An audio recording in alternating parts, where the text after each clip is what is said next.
Working from home, you feel so alone. Cabin fever's running high. 5 o'clock comes, it's happy hour, but all you do is sigh. When the cocktail hit the spot,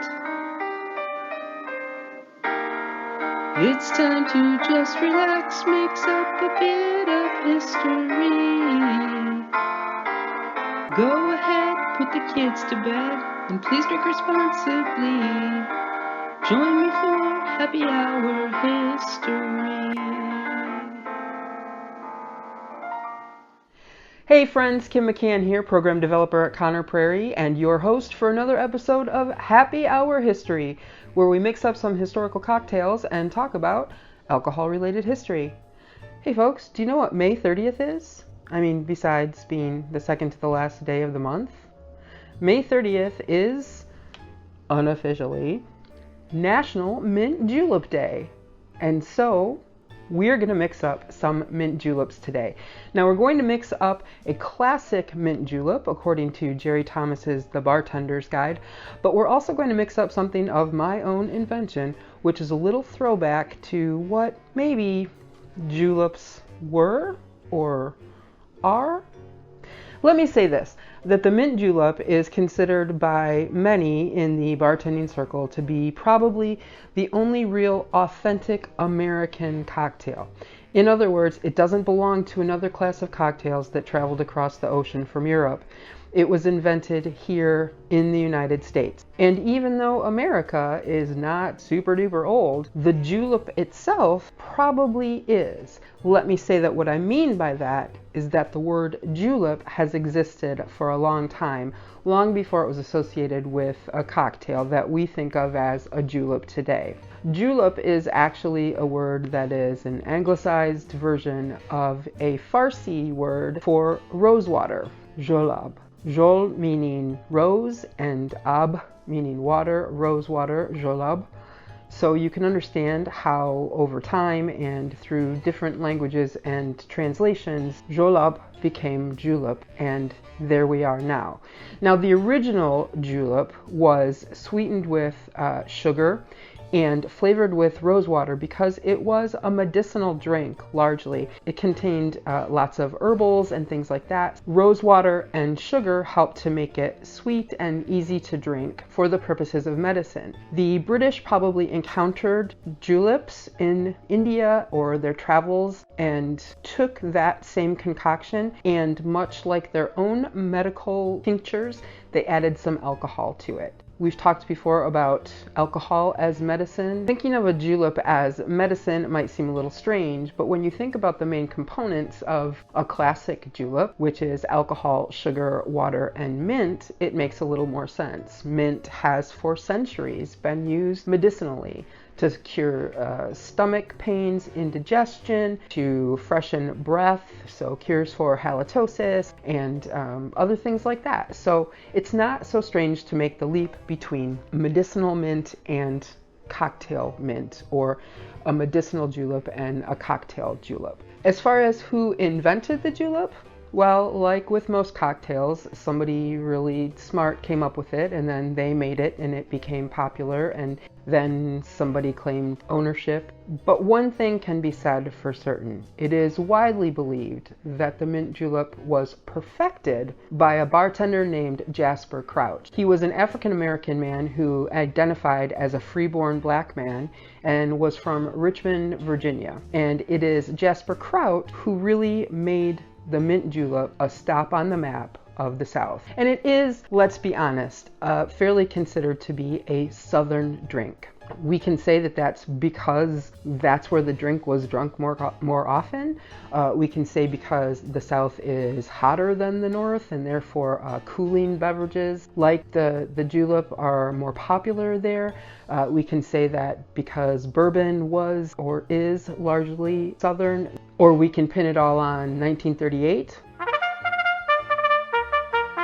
when the Kentucky Derby declared the mint julep to be the drink of Churchill Downs. In fact, they sell about 120,000 of them over the Churchill Downs race weekend. That's a lot of mint juleps. Now, it being a very southern drink, I thought that it was important to look a little bit about how that drink is prepared in the South. Today we're going to mix up a mint julep and we're going to use a regular glass. That's not the way you're supposed to do it. You're supposed to have a mint julep glass, which usually is made out of pewter or stainless steel these days. And really the reason is that you want that julep to frost up on the outside of the glass. And a metal glass allows for that to happen a whole lot easier than a glass, but I don't have a julep glass. So we're doing with what we have. That's what it's all about.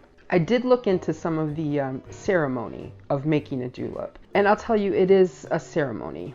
In fact, according to Kentucky's 30th governor, Simon Bolivar Buckner, making a julep is a rite that, and I'm quoting here, must not be entrusted to a novice, a statistician, nor a Yankee. So, am I qualified? Well, I'm definitely not a statistician, but you're not the boss of me, former governor and now deceased Buckner, so I'm making a mint julep. The classic mint julep, as I mentioned before, has a very simple list of ingredients. Water, pounded sugar or powdered sugar, mint, bourbon, or brandy, or gin even, but largely today we think of it as bourbon, and ice. And here's the important thing about the ice. The ice should be shaved ice. Now, I'm not gonna shave ice, and it should be crushed then, and I have hammer crushed some ice. You wanna keep the ice as dry as possible. In other words, keep it in the freezer until you're ready to create the cocktail, because you don't want to add any more water to the drink than needs be, and you also want that ice to be ultra premium, super cold, so that you can get that nice chilly effect with the cocktail. So, let's make a julep. We're going to start with a glass, and in that glass I've got 1 tablespoon of powdered sugar. To that powdered sugar, we're going to add 2.5 tablespoons of water and dissolve that sugar. And just stir this around. So once you've got that all taken care of, now comes the mint. So a julep calls for 3 to 4 sprigs of fresh mint, and so I've taken just the top of mint. Let me say something about mint here. I've got 2 different kinds of mint, peppermint and I've got spearmint. There are some bartenders who will say using peppermint in a mint julep is putting a scorpion in a baby's bed. I think that's a little extreme. However, what I will say personally is that for me, the difference between peppermint and spearmint is the taste in heat, which sounds weird about mint, which is traditionally cool, but peppermint's very sharp. With the sugar, you're gonna have taste bud memories pop up of toothpaste and mouthwash and peppermint after dinner mints. So using spearmint, which is a little bit sweeter and less in your face, is probably gonna turn into a much better julep. So I'm using spearmint. So I've got just the tops of some fresh mint plants here, 4 of them, and I'm going to push those down into the sugar, and then I'm going to gently just muddle them. But I'm not smashing away, I'm just giving them gentle turns with my muddler. And what I'm doing here basically is I am breaking up the fibers of the mint leaf, which helps to release its natural oils, wherein the flavor of mint lies. And that's going to mix that with that sugar water, and that's going to impart that sugar water with the flavor of mint, which is exactly what we want. Be gentle and take the time to do this. What you don't want to do is go at it like a crazy person in a jackhammer, because you want that flavor released without breaking up the leaves, because you don't want leaf particles floating around in your cocktail like you have dipped your glass into an algae covered pond. Once you've gotten that, and if you're not sure, if you're to that point, dip your finger in there if you're making your own cocktail and give that a taste. For me, I don't feel like there's enough mint released yet, so I'm going to press a few more times. All right, so we've got our mint well macerated and muddled within that glass there, and now it's time to add our bourbon. Now, I do want to say something about making a mint julep. It's a very spirit-forward cocktail. So you want to make sure that you're using a quality product. We are using Hotel Tango bourbon, and they are a local distillery. They were kind enough to share some of their product with us, so we are extremely grateful for that. and it is a fine bourbon to use in a mint julep. And the classic recipe calls for 1.5 wine glasses, so 3 ounces of bourbon. All right. This is sad, isn't it? This is what's really fortunate is that Hotel Tango offers curbside service, so I will be stopping by sometime soon. So we've got our bourbon in there. We're just going to give this a gentle stir. Now comes the really important part, the ice. Now, if you've watched these episodes, you know I have confessed that I am not a fancy person with an ice machine and an ice house or an ice crusher or anything else. So I do have Ziploc bags and a hammer and a tea towel, and so I make my own crushed ice, and you'll all be kind enough to just ignore what you're about to see here.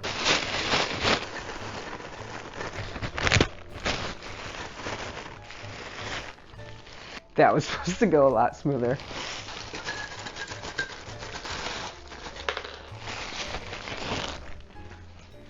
All right, so you want to ice right up to the top of your glass, and then you're going to take a moment to be careful, not like me, and just to agitate that. So you're mixing it, but you've already mixed.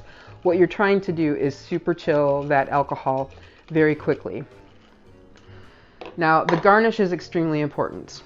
In a classic mint julep, you want to take mint and really make a bouquet out of it because, I mean, first of all, that looks pretty great, but because also part of drinking the mint julep is getting your nose down in that mint so that as you sip, you're taking in the aroma of the mint. So it's a sort of dual sensory experience. So let's have at it. Now, I'm going to tell you this. I am definitely a person who enjoys a nice, good glass of bourbon, just neat, no accompaniments, nothing else. And that's not what this is. So you do taste the bourbon, and you do taste the sugar, and you do taste the mint, but none of it is racing forward. It's all mixing together in a somewhat magical concoction that tastes really fantastic. That smell of mint, the subtle sweetness, the warmth from the bourbon, and the coolness of the mint all sort of come together in something that is actually really refreshing and makes perfect sense why it's a drink of the South. But now, stepping away from that, I wanted to pay a little bit of homage, doesn't matter. I wanted to think about what maybe the traditional julep might have been if we just added some gin to it. You may have intuited that I'm sort of a hobby mixologist. I thought long and hard about what that original julep might have tasted like, and definitely because it's named after rose water, I thought it has to have rose water in it. I'm not a big fan of perfumey tastes, so I wanted to go with something light, but also something that would pair with and also kind of counteract that perfume and work in perfect harmony. Did I achieve it? I don't know, but what I came up with tastes pretty darn good, and I'm going to share that with you now. I'm going to start off with a glass that has 1 ounce of rhubarb simple syrup, 1 cup of sugar, 1 cup of water, and 1 cup of chopped rhubarb, which I heated up, brought to a boil, and then simmered for about 15 minutes and strained. This beautiful pink liquid is what's left over. It's got a nice sweet tart rhubarby taste, and that's what I'm starting this basis with. It makes sense to me. Rhubarb, rose, gin, all those things go together in my head. I'm also making the choice to use peppermint for this drink instead of spearmint because I think peppermint goes better with gin. So I'm going to take some nice sprigs of peppermint here, and I'm going to drop them just like I did with the sugar water. This is already our sugar water, so it's already got sugar in it. I'm not going to add powdered sugar and do a water solution, but I'm going to break this up.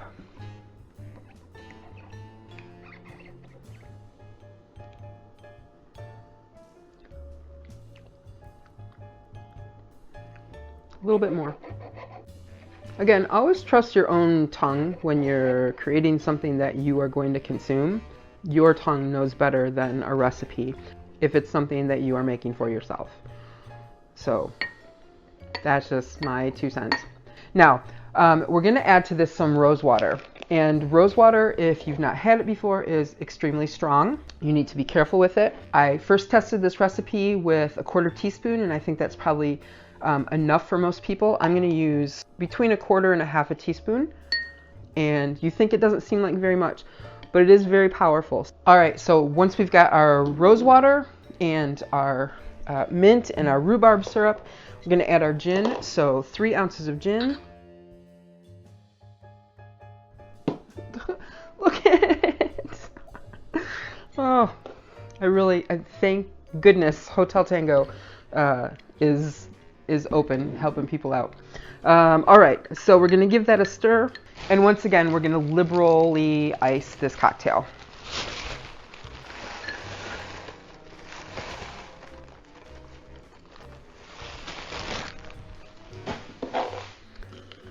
And once again, we're gonna do that agitation, get everything mixed together and well chilled. And then I am going to garnish with both peppermint and spearmint just for looks. Man, that's so classy. That is super classy. Let's give it a taste.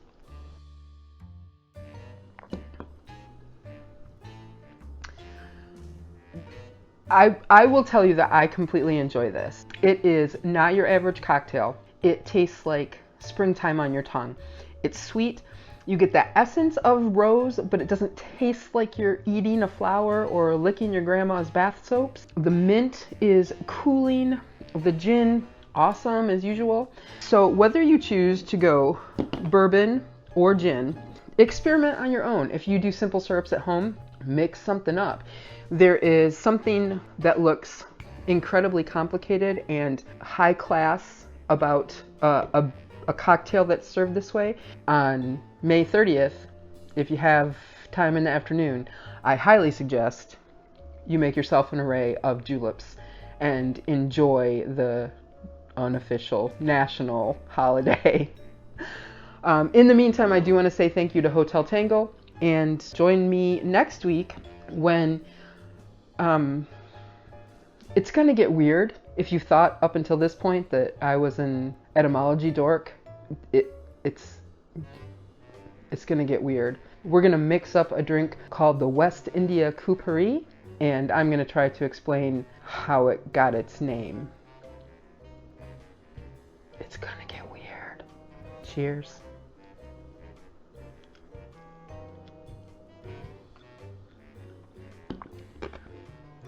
Ah, it's beautiful.